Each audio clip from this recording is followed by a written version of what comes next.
Good morning भावांनो, बहिणींनो, बायको साहेब कशा आहेत? तर आज आहे डे 2 आणि आज आम्ही का आलोय हे तुम्हाला थंबनेल बघून कळलंच असेल. तर आम्ही आलोय अक्कलकोट स्वामींच्या दर्शनासाठी. आणि ह्याचं जे कारण आहे आणि का आलो आणि कसं काय घडलं हे दर्शनानंतर तुम्हाला सांगणार. मोठीला घेणार, मोठी समोर सांगणार, मोठी बाजूला बसणार आणि मी सांगणार तुम्हाला सगळ्यांना.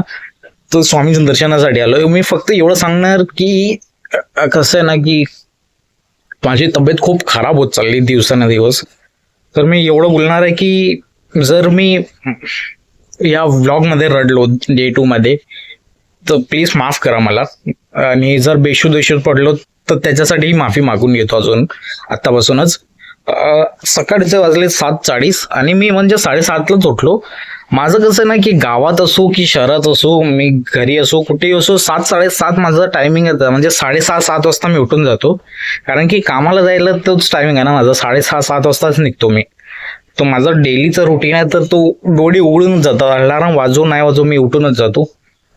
तर झोप तर उडाली, मी रील्स पाहतोय थोडा वेळ आणि मग जातो, फ्रेश होतो आणि मग बघतो किती वाजता निघायचं दर्शनासाठी. एकदा दर्शन झालं ना तर पूर्ण व्हिडिओ रील काढायचा प्रयत्न करणार. किती काढायला भेटतो, काय काढायला भेटतो बघूया. आणि मग मोठीला घेऊन त्यालाही सांगणार की काय झालं, कसं झालं आणि काय दर्शन होतं, कसं होतं, सगळं तुम्हालाही कळणार आणि त्यालाही कळणार. आणि आज दिवस माहित आहे का कुठला दिवस आहे? आज आहे 21 मे 2026, गुरुवार, स्वामींचा दिवस. किती चांगल्या दिवशी आम्ही आलोय अक्कलकोटला स्वामींच्या दर्शनासाठी. ह्याचं मेन जो मुद्दा आहे ना, मेन जो टॉपिक आहे ना, जो स्पाइस आहे ना, जो मसाला आहे ना, मी तुम्हाला जो ठेचा आहे ना, तो मी दर्शनानंतरच सांगणार तुम्हाला, आता नाही सांगणार. आता बघूया, मी फ्रेश व्हायला गेलो तर बघूया. फ्रेश होऊन मग रेडी होऊन बसतो, नाहीतर एवढं लोक फ्रेश तर नाहीच व्हायचं मला. बघूया. मस्त आजूबाजूचं वातावरण बघा, मस्त क्लायमेट बघा. आणि एवढं गार हवा चालत होते ना, एवढी गार की थंडी तर नाही लागत होती. पण कसं आहे ना की काय बोलतात आपण, नाक बंद झालेलं आणि मच्छर खूप आहे. आज मच्छरने जीव घेतलं होतं, तर म्हणून बिछाना घेऊन आलो, चद्दर घेऊन आलेलो. हा तर हरामी रात्रीच घेऊन आला. मी माझं चद्दर घेऊन आलो जाऊन, आणि मग चद्दर घेतल्यानंतर मस्त चांगली गोड झोप आली. हा अजूनही झोपला, याला मी नाही उठवणार. आई बोलली याची उठायला, तेव्हा उठवणार मी. चला बघूया कधीपर्यंत मी फ्रेश होऊन रेडी होऊन बसतोय आणि कधी निघते आम्ही दर्शनासाठी. आणि दर्शन करून तिकडून कुठे दुसऱ्या ठिकाणी जायचं नाही जायचं ते एक माहिती पडेल. कारण की एक दर्शन नाही करायचं असतं असं मी ऐकलंय. तर एक दर्शनानंतर दुसरं दर्शन ही इम्पॉर्टंट असतो. नाही तर तो पहिलं दर्शन काही मान्याचं नाही असतं, काही उपयोगीचा नसतो. तो मान्य करत जात नाही, घेत जात नाही, असं काहीतरी ऐकलंय मी यांच्याकडून. तर ते बघूया.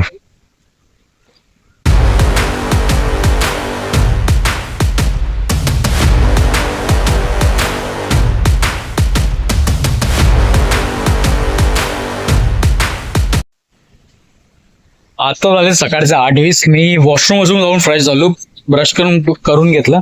आंघोळ नाही गेली, आंघोळ करायचा विचार आहे, पण पहिले ठरवूया कधी जायचं. कारण की हा अजून आळशी झोपलाय आणि याची आई उठली आहे, मावशी उठली ज्यांच्या घरी आम्ही थांबलोय, आणि ताई झोपलीत अजून.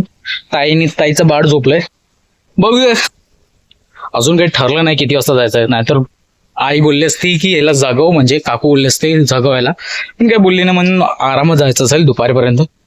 बघूया, म्हणून आंघोळ नाही घेतली. आंघोळ घेऊ, आरामात जेवू, नाश्ता करू आणि मग जाऊया. ती जागा पाहिजे होती मला बसायला. मस्त बघा ना काय बसलोय मी. इकडे आपला रूम बनतोय आणि हा कोपरा मस्त. इकडे मी मस्त एकदम सुखात बसलोय.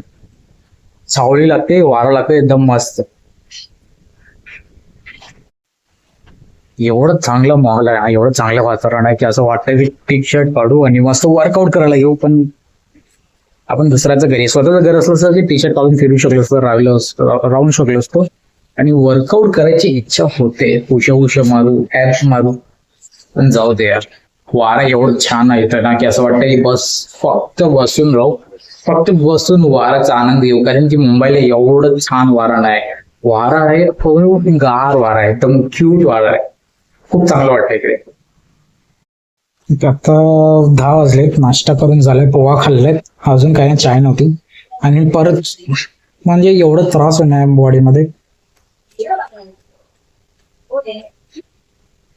बोलतो ना की इतकी वर्षांनी बोलत होतो, मला वाटतं कदाचित यावेळी देव स्वतःहून बोलला की ये बाळा ये, घेऊन जातो तुला यावेळी वरतीस. तर एवढं बॉडीमध्ये त्रास चालू आहे ना, मानसिक, शारीरिक, स्पिरिच्युअली, इमोशनली सगळं प्रमाणे वाट लागले, सगळं प्रमाणे तुटलं. खूप अवस्था खराब चालली माझी, खूप खूप खराब चाललो. आता मोठी गेला आंघोळीला, तो आंघोळ करून आला की मग मी आंघोळ करायला जाणार. मी ड्रेसिंग आता लवकर नाही म्हणणार, कारण की किती वाजता जातं तेच नक्की ठरत नाही. जर आताच निघायचं तर मी ड्रेसिंग मारून बसणार आणि गेट रेडी विथ मीचा व्हिडिओ बनवणार. बनवून राहा व्हिडिओवरती, आपण बघूया पुढे काय होतंय ते. माझी तब्येत एवढी खराब होत चालली ना दिवसांदिवस की मी फक्त औषधवर जगतोय. आणि मी इकडे येताना मग औषध घेऊनच नाही आलो. तर मला मी विचार केला होता, मनात असं होतं की इकडे येऊन औषध मेडिकल मधून घेऊन घेणार. आणि इकडे मेडिकल वाल्यांची स्ट्राईक आहे. चला आठवडा झालं मेडिकल उघडलं नाही या लोकांनी. खूप अवस्था खराब आहे माझी, खूप दिवसाने दिवसा खराब होत चालली. ज्यांना ज्यांना माझ्यामुळे त्रास होतो, ज्यांना मी त्रास रडू वाटतो, मी ज्यांना ज्यांना माझ्यामुळे एवढं वैतागावं लागेल, वैठावं लागलं, ते सगळ्यांना खूप लवकरच माझ्याकडून मुक्ती भेटणार आहे. मी गेलो की मग सगळं निरांताने शांत होणार आहे. खूप बेकार हालत आहे, खूप बेकार. जे हसतोय ना हा व्हिडिओ मध्ये आणि जे तुम्हाला दाखवतोय ते फक्त एक चित्रपट आहे, एक नाटक आहे, एक रूपांतर आहे जे तुमच्या समोर घडतोय, दाखवतोय मी तुम्हाला दिखावा करून दाखवतोय मी. हे असं काही नाही. मला जे होतंय ना ते तुम्हाला स्पष्ट सांगितलं तरी नाही करणार, आणि ते दाखवलं मग मी काय रडून घेतलो किंवा काय बोलून गेलो तर मग तुम्हाला अजून जे लोक मला हेट नाही करत, ज्यांना माझ्यामुळे त्रास नाही तेही वैतागून जाणार, त्यांनाही हेट वाटेल. तर नकोच. जाताना 2-4 माणसांना तर सोबत जाऊ, 2-4 माणसांची तर आठवण घेऊन जाऊ.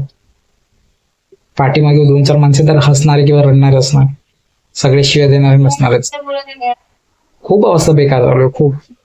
फक्त औषधावर जगतोय, कधी हे औषध कधी हे औषध, फक्त औषधावर जगतोय.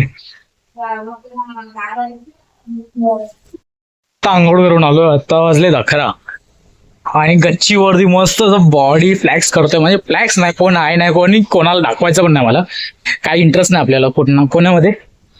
मस्त थोडा सनबाथ घेतोय, कारण की ऊन आहे पण ऊन गरम नाही वाटत, ऊन चांगले वाटतंय. तू थोडं बॉडी फ्लॅक्स करतोय, म्हणजे सनबाथ घेतो, फ्लॅक्स नाही करत. कोणाला दाखवायचं नाही, कोणामध्ये इंटरेस्ट नाही, काहीच इंटरेस्ट नाही, 1% इंटरेस्ट नाही कोणामध्ये. तर थोडा सनबाथ घेतो, कारण की ऊन आहे पण गरम लागत नाही आपल्या मुंबईसारखं, आणि चांगलं वाटतं. थोडा सनबाथ घेतो आणि टॉवेल सुकवायला आलो. मेन तर टॉवेल सुकवायला आलो, वरती टॉवेल सुकायला टाकतो आणि थोडं केस सुकायला आलोत आणि मग नीचं खालती जातो. नाश्ता करून झालाय, आंघोळ झालाय. आता ताई आंघोळ करणार आणि मोठीची आई आंघोळ करणार. ते दोघांचं आंघोळ झालं की मग आम्ही निघू दर्शनासाठी आणि लगेच घरी येऊ आणि बघूया आजचा प्लॅन काय, कुठे बसायचं, काय फिरायचं, काय करायचं बघूया. ये सब चालू हो गया.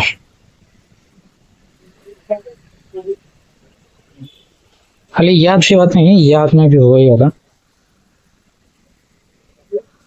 और पूरा हाथ सूज गया था, ध्यान से देखा तो पूरा हाथ सूज गया. देखो अंगूठी इतना पेट नहीं आता था ना. सॉरी विसरून जातो, ये हाथ भी सूज गया. मैं बोला ना मेरे बॉडी में बहुत तकलीफें चल रही.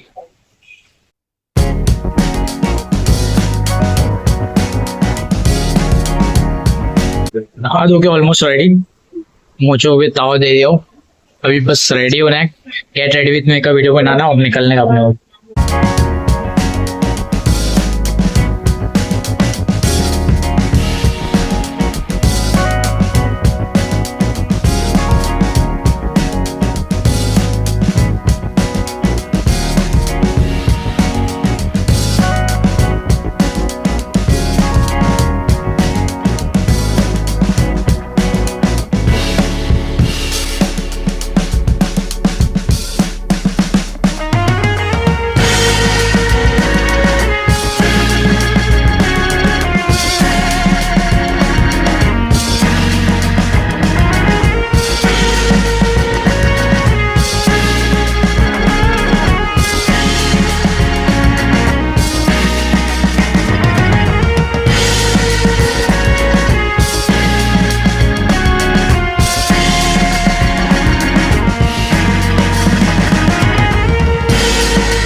हुडी घातलंय, ही आपला स्टाईल, ही वॉच, या हातमध्ये कडा आणि बँड, आणि इकडे स्टँड लावलं, फोटोशूट चालू आहे. आणि हे मी असं दिसतंय.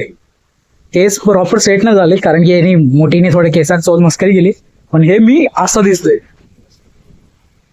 आता 2-4 फोटोज काढतो अपलोड करायला. कधी करतो माहित नाही, पण करणार, नक्की करणार एक दिवशी. तर रेडी झालेत सगळे. आई, मोठीची आई रेडी होते आणि दीदी रेडी होते. ते लोक रेडी झालेत की आम्ही जाऊ दर्शनाला. तिकडून जेवून मग घरी येऊ. तिकडे काय बघायला भेटतो, कुठला व्हिडिओ काढायला भेटतो ते दाखवतो तुम्हाला. जाती मला वाटत नाही व्हिडिओ फोटो काढायला भेटेल. बघूया काय काय भेटतो ते.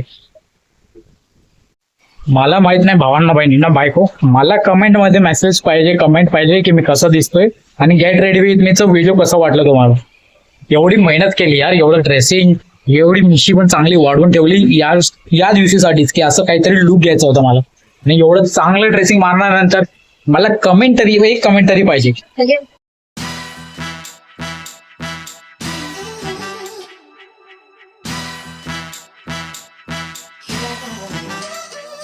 हा चष्मा जो होता ना, एक छान गोड आठवण आहे माझी.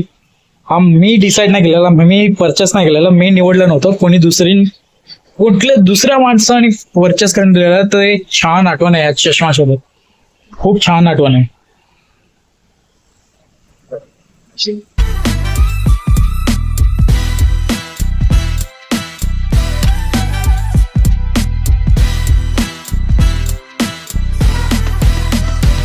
एकतर येडं सर आम्ही हे लोक दुपारी आले 2 वाजता. एवढं बघा, एवढं गर्दी आहे इकडे गुरुवारीला. सकाळी यायचं 5 वाजता, 4 वाजता, पहाटे 5 वाजता ना उघडून जातं. मस्त गर्दी पण कमी असं, आरामात दर्शन झालं असं. एवढं गर्दीमध्ये आला आणि मग डोक्याचा ताप होतायचा, उगाच हायपर होत राहतो. फाइनली स्वामी के दर्शन होने आला आज. सरप्राइज खोल दिया। हाँ खोल दिया. थंबनेल दिख जाएगा ना इन लोग को. थंबनेल में बहुत बढ़िया बनाने वाला हूँ. एक फोटो तेरा रहेगा, लेकिन सरप्राइज नहीं। थंबनेल वो, अरे लेकिन ये तो व्लॉग समझ में नहीं आएगा ना, थंबनेल देख के समझ में आ जाएगा. हाँ थंबनेल में ना उधर फाड़ देता सब कुछ खराब कर. Finally we are arrived in Akkalkot. Thumbnail में तू रहेगा, स्वामी रहेंगे, मैं रहूंगा, और एक और सीन है वो बताऊंगा मैं दर्शन के बाद. इसको बताने वाला क्या है वो, आपको भी बताऊंगा, इसको भी बताऊंगा क्या सीन है क्या नहीं. मैं बोला था ना वो वाइट। आता मला वाटत ना जास्त ठिकाणी शूट करायला भेटणार, पण जेवढं भेटेल तेवढं प्रयत्न करेल शूट करायचं.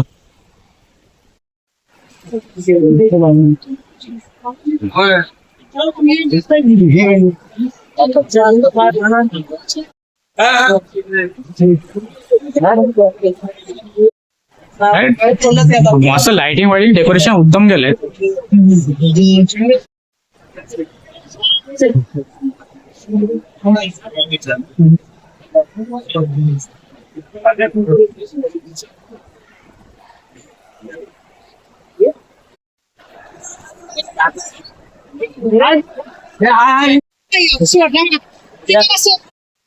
टीका लावून झालं आपल्याला.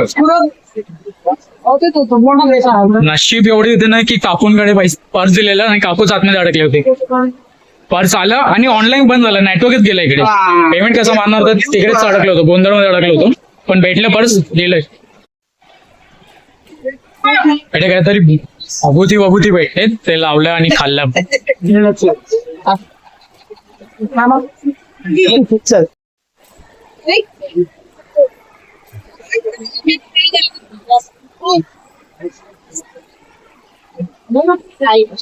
झालं दर्शन झालं, फायनली स्वामींचं दर्शन झालं.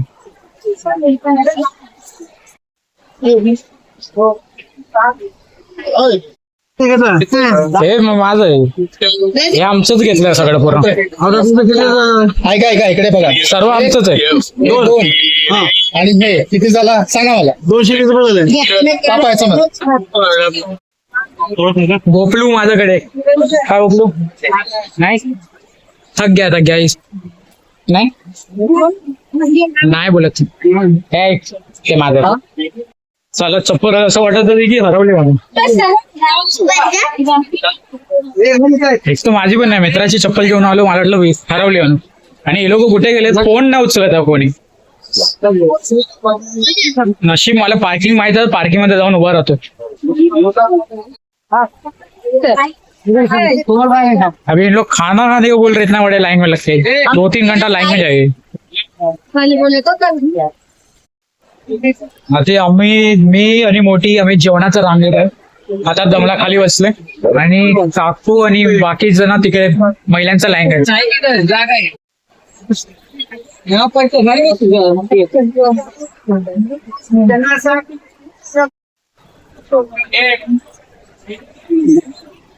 फायनली 4 वाजता पोहोचलो आम्ही रांगेत. मैं नहीं करेगा, मेरे को डर लगता.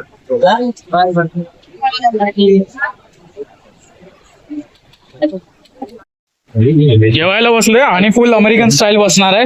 हे चादरासारखं पाथरून व्हाईट पॅन्टला कव्हर केलं.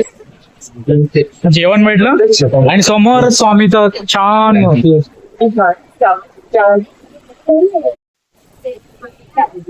जेवण चांगलं होतं पण थोडं तिखट बनवलं होतं.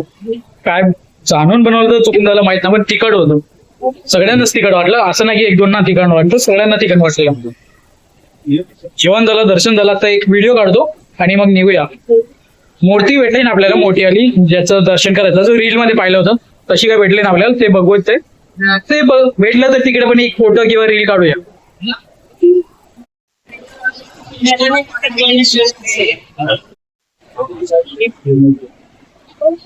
एकदम जवळून दर्शन करायला भेटतं तर करून या भावांनो, बहिणींनो, बायको स्वामींचे. जास्तीच नाही, 50-100 दिले. माझे IPT अनुसार दानपेटीमध्ये थोडंफार टाकलंय. जास्ती आले स्वामीची कृपा तर जास्ती टाकूया. फक्त ज्या कारणामुळे आलं ते कारण झालं पाहिजे, ते इच्छा झाली पाहिजे.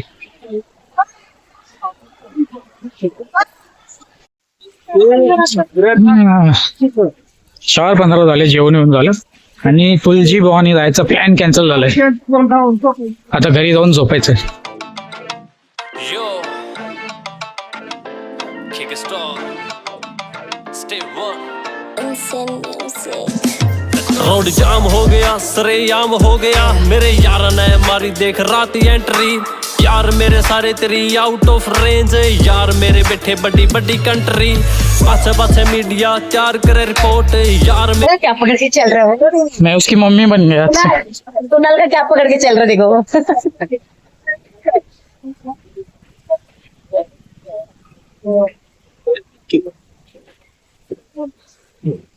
चिड़ी को गए थे दीदी. इधर इधर इधर. देखो मेरा खेकड़ा, देखो कैसे खेल रहा है मेरे साथ. वो बैठे की गाड़ी में, इसको बोलो मालती को बता नहीं. आज 2 मिनट लेके ओए, ये तो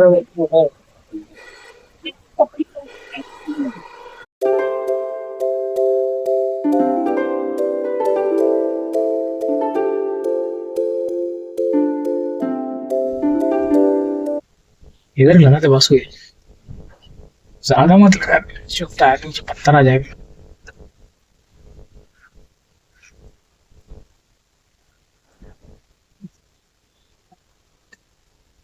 असं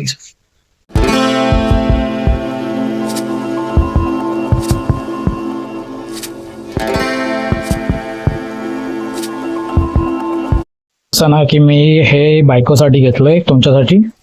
हे टीका पण तुम्हाला लावणार आणि माझ्यासाठी घेतलं बोलू शकता. आणि हा लॉकेट तुमच्यासाठी घेतलाय मी. अजून 1-2 गोष्टी घेतल्या असं वाटतं, मला आठवण नाही येते, पण हा 2 गोष्टी तुमच्यासाठी घेतल्या. तर गेट रेडी विथ मी बघितलं, आता काय अनरेडी विथ मी बघा.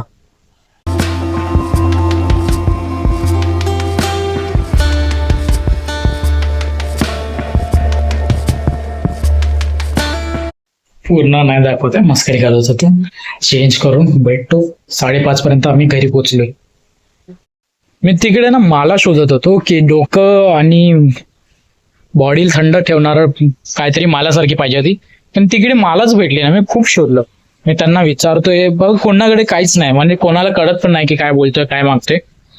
डोकं आणि बॉडी थंड ठेवण्याची माळा मागत होतो. कोणाला समजलं नाही, कोणाकडे भेटलंही नाही. मी बोललो जाऊ दे, हे भेटलं ते भेटलं, नाही भेटलं मला. मी लोकांना बोललो होतं, ते लोक गेले होते पण नाही आणलं. माझी आई वडील गेले होते, ते लोकांना पण बोललो होतं, त्यांना पण नाही भेटलं. जाऊ दे, आता लोकल मार्केटमध्ये कदाचित भेटून जाईल.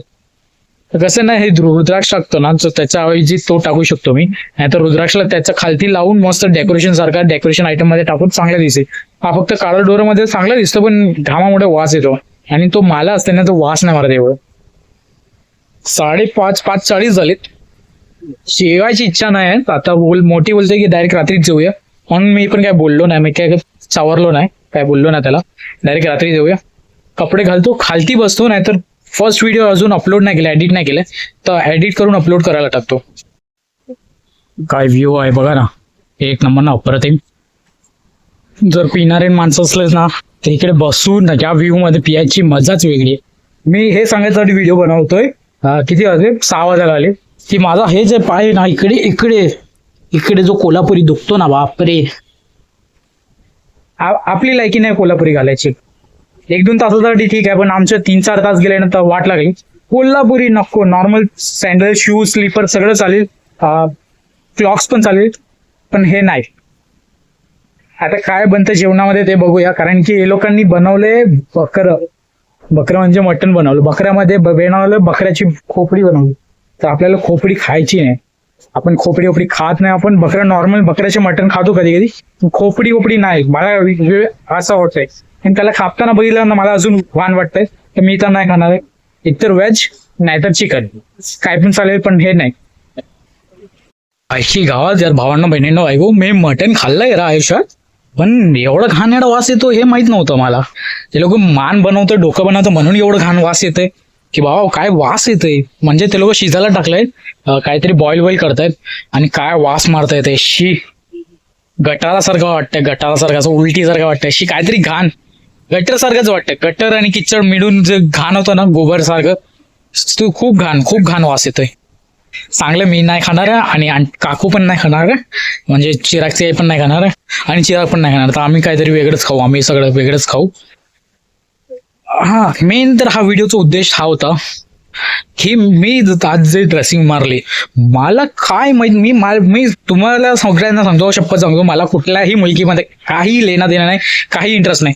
पण असं झालं की मी एवढी चांगली ड्रेसिंग मारली की एवढं पहिल्यांदा कोणीतरी एवढं अवघड एवढे डॅशिंग ड्रेसिंग मारून आलं की फट्टे ड्रेसिंग मारून आलं की लोक पाहत होते मला. मुलगी आणि बाई सगळे वडून बघत होते. म्हणजे असं आणि असं चेकआउट जे करत. अरे मी म्हटलं देवस्थानात आले यार, तुम्ही काय करतायत, थोडं तरी शिस्तात पाडा. पण नाही, सर्व मुलगी सर्व बायका बघत होते. जे जेवण वाढणारी होती तीही मला बघत होती आणि अशी बघत होती.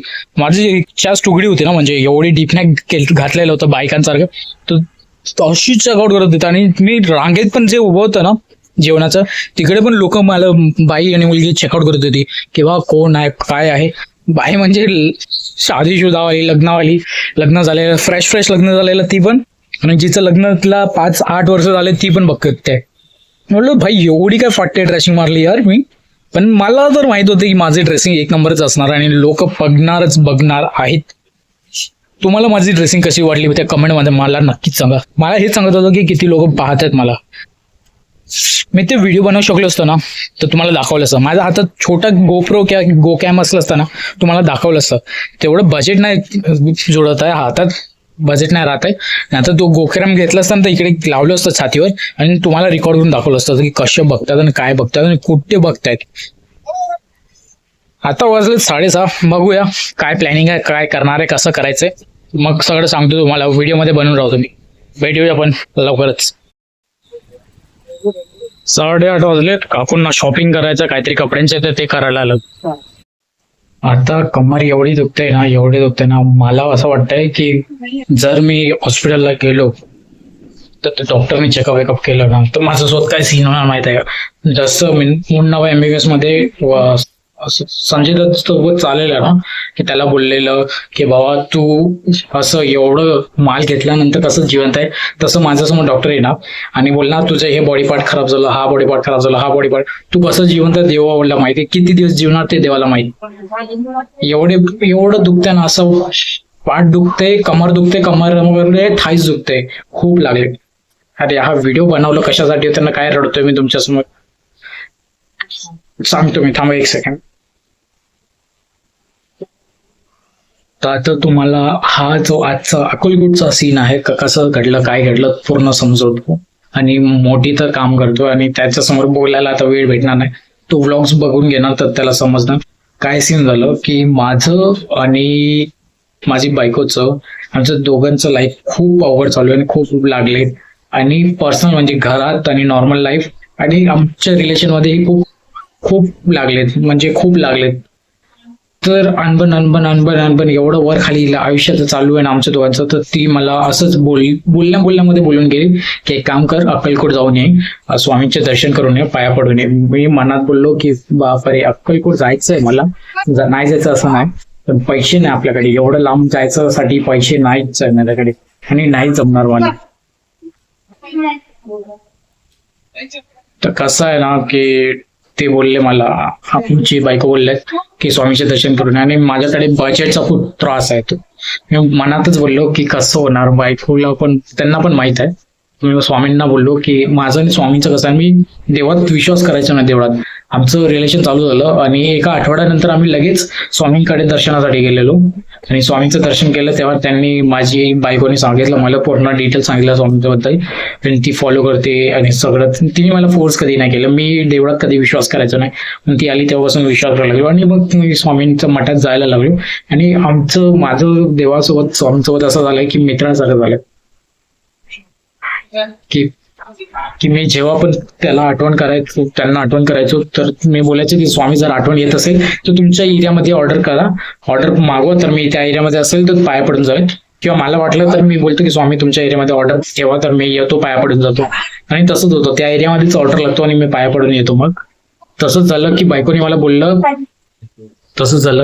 बोललं अक्कलकोट जातो. मी मनातच स्वामींना बोललो, बायकोला माहिती आहे माझ्याकडे बजेट नाही, मनातच स्वामींना बोललो की स्वामी बघा ना यार, बायको बोलते तुमच्याकडे यायला, मला यायचं पण पैसे नाही. तर तेवढंच म्हणजे आज मी बोललो असेल आणि 2-3 दिवसांनी मोठीचा फोन आला की भावा आपल्याला अक्कलकोट जायचंय, एक काम आलंय, तिकडे जायचंय आणि स्वामींचे दर्शनही करायचं. म्हणलो अतिउत्तम. आत्ताच बोललो स्वामींना आणि स्वामींनी आत्ताच मार्क काढून दिलं. 2-3 दिवसांनी आत्ताच मार्क काढून दिला स्वामींनी. आणि मग म्हणजे काय बोलतात आपण, कसं बोलायचं, असं आहे ना की देवाकडे जायला आपलं मन तर असतो, पण देवाची मर्जी नसते तर आपण जाऊ शकत नाही. तसंच झालं, कारण की एवढी अनकानी झाली ना माझी आणि मोठीमध्ये, एवढी अनकानी, एवढं वर खाली आणि काही ना काही त्रास होत आहे. कधी मी पडतोय, कधी माझा हात फाटतोय, कधी डोकं फाटतोय, कधी रक्त होतोय, कधी माझं बॉडी चालत नाही, कधी बॉडी पार्ट्स कामच नाही करत, कधी डोकाचं, म्हणजे काय ना काय एवढी अडचण आली. पण जेव्हा बोलतात ना देवाचं बुलावा येतो, देवाची मर्जीशिवाय आपण एवढे मोठे प्रवास करूच शकत नाही. आणि अक्कलकोटचा प्रवास म्हणजे स्वामींची कृपानेच झालं.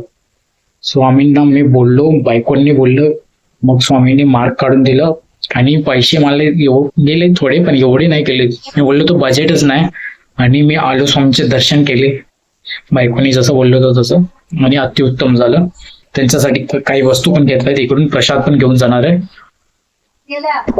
खूप अतिउत्तम झालं, खूप अतिउत्तम. आणि बायकोला माहितच मी काय मागितलं असेल, काय बोललं असेल, काय बोलू. नशीब लागते बोलतात ना, देवाकडेही जायला नशीब लागते, त्याची इच्छाशिवाय जाऊ शकत नाही. आयुष्यात पहिल्यांदा जो देवाला मानायचा नाही त्या माणसाच्या आयुष्यात बाई आली, त्यांनी इंट्रो करून दिला देवाशी. असं नाही की फोर्स केलं, त्यांनी कधीच फोर्स नाही केलं की तू बिलीव्ह कर, तू मान यांना, कधीच नाही. माझं स्वतःचं मन झालं, मी मानलं. आणि मग आत्ताच मी भक्त झालो त्यांचं. आणि जस्ट आत्ताच लगेच, कोणाचं असं होत नाही, वर्ष 5 वर्ष 10 वर्ष होतात, ते लोक अक्कलकोटचा प्रवास कधी करू शकत नाही, कारण की काही ना काही अडचण येतात. त्या स्वामींचं स्वतःच बोलावं नाही येत समोरून. आणि मी आत्ताच भक्त झालो. आणि बायकोने बोललो, आणि मी आणि स्वामी एवढे मित्रासारखे आहेत ना की कधी पण मी बोललो की आठवण येते तर त्याच जागेला ऑर्डर घेऊन येतात, तर मी तिकडे जातो आणि दर्शन करून येतो. कधी मी बोलतो की कधी त्यांना वाटतं, तर मी असं बोलतो की जर तुम्हाला आठवण येत असेल, माझी पाहिजे असेल, तुमच्या पायाशी पाहिजे असेल तर बोला मला, मी येतो, तुमच्याकडे ऑर्डर पाठवा, ऑर्डर घ्या तुमच्या एरियामध्ये, मी येतो लगेच दर्शनासाठी. आणि तसंच करतात. बघा ना, इतकी वर्षांनी लोक आहेत. आणि मी आता तर भक्त झालो बायकोमुळे. आणि त्यांनी लगेच मला त्यांच्या अक्कलकोटला दर्शनला बोलावलं. एवढं लांब लोक इकडे यायला किती पैसे उडवतात, किती पैसे जातात इकडे यायला, माहिती 10,000, 15,000, 20,000, 25,000 जातात. आणि मी काय पैसे नाही टाकल्याशिवाय आलो, कारण की पैसे होतेच नाही माझ्याकडे, पैसे जमले नाही, पैसे करायचे होते पण नाही जमले. नशीब लागते इकडे यायला. सगळं शक्य झालं बायकोमुळे आणि स्वामीमुळे आणि त्यांच्या विश्वासमुळे. हेच सांगायचं होतं तुम्हाला, बायकोचं आणि स्वामींचं हेच दोन. आणि या दोघांना म्हणजे स्वामींचं अक्कलकोटला भेट आणून देणं स्वामींची इच्छाच होती. बायकोचा प्रयत्न, विश्वास आणि मोठीच कर्म की मला एकीकडे घेऊन यायला भेटलं. त्याला मस्त चांगलं दर्शन झालं स्वामीचं, मन तृप्त झालं. मैको लॉलीपॉप घेऊन आलाय, मला देणार नाही देणार. अरे मैको एकदा नाही देणार, शिकवायला लागेल पण होईल. आता एवढं चांगलं दर्शन झाले तर स्वामींचं नाव घ्यायलाच पाहिजे. श्री स्वामी समर्थ. धन्यवाद तुमचं एवढं लांब प्रवास करण्यासाठी, चांगल्या प्रमाणे आणि दर्शन देण्यासाठी आणि मला बोलवण्यासाठी तुमच्या पायाशी. आणि आमची मॅडमचं जे आहात त्यांची काळजी घ्या. ओम गौरी देवी नमः. मी फक्त एवढंच बोलणार. थँक्यू सो मच स्वामी. पाऊस ओला झालेत आणि वरती पाऊस चालू झाले, म्हणजे बाहेर पाऊस चालू झाले. तर बिछाना बाहेरच आहे, ते काढायचंय. आता मोठी जेवण बनवतोय, म्हणजे भाजी तरकारी कालचं कमी कापून दिलं त्याला, तर तो बनवून झालं त्याच्यात. तर आम्ही वरती जाऊन बिछाना साईडला करू, कारण की तिकडे पाऊस पडतो आणि भिजून जाईल सगळं. आज वाटतं की याच रूम मध्ये झोपायला काही, पण इकडे फॅन नाही. जो पण 2 फॅन आहेत तो बाहेर हॉलमध्ये, कारण की हॉलमध्ये जास्ती लोक थांबतात. मिको नको नाही, एक तो दे, एक. थँक्यू.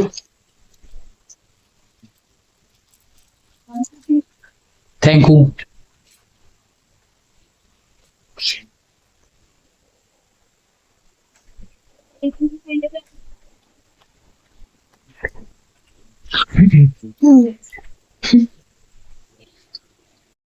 बघितलं, बोललो ना, प्रेमने सगळं होऊ शकतो.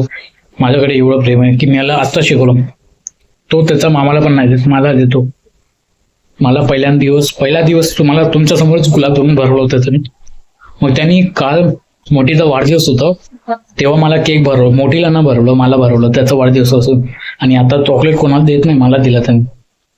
प्रेमामुळे माझ्याकडे एवढं प्रेम आहे ना, काय बोलू. आणि मी चांगलं शिकवतो, चांगलं देतो. माझा साथ मानवभाव चढानं चांगलाच वाटतो. आता असं मौसम झाला ना, आता असं वातावरण झालंय की वाटतंय की कधीही पावसाळा पडू शकतो, कधी पाऊस पडू शकतो जोरदार. आणि मला ह्याच्यात एक हे आहे, एक काय बोलू, एक खूप वाटतं, एक वाईट वाटतं. असं आहे की या पावसाळ्यात मी भिजता मी कदाचित तुटून जाणार, मी खूप रडणार, ओरडून रडणार. आणि एवढं ओरडणार की माझा विजाचा आवाज खाली, माझा आवाज दाबला गेला जाणार. जसं माझं लोकांचा इगो, अहंकार, त्यांचा क्रोध, त्यांचं बोलणं आणि माझ्यावरती दबाव टाकणं, त्या सगळ्यांचा खालती माझं आवाज दाबलं गेलं जातं. तसंच सेम विजाचा आवाजाखाली माझं रडण्याचा आणि ओरडून रडण्याचा आवाज दाबून टाकणार. मी जर यावेळी पावसाळ्यात तुटलो आणि रडलो तर मला सांभाळायला कोण नाही, मला काळजी करायला कोण नाही. आणि विजाचं तर जाऊच द्या, पावसाळ्यात भिजून मी जे रडणार आहे ते पावसाळ्याचं थेंबामुळे भिजणार नाही मी, पावसाळ्याच्या थेंबामुळे भिजणार नाही मी, माझ्या आसरूच्या थेंबामुळे मी भिजून जाणार आहे. असं वाटतं एवढं रडणार आहे, एवढं तुटणार आहे. आणि कदाचित माझी अवस्था एवढी खराब चालली की मी रडता बेशुद्ध पडलो तर कोण बघणार आहे, कोण काळजी करणार, कोण उचलून जाणार आहे, कोण सहारा देणार आहे मला. खूप बेकार हालत चालू आहे माझी, सर खूप बेकार हालत चालू आहे.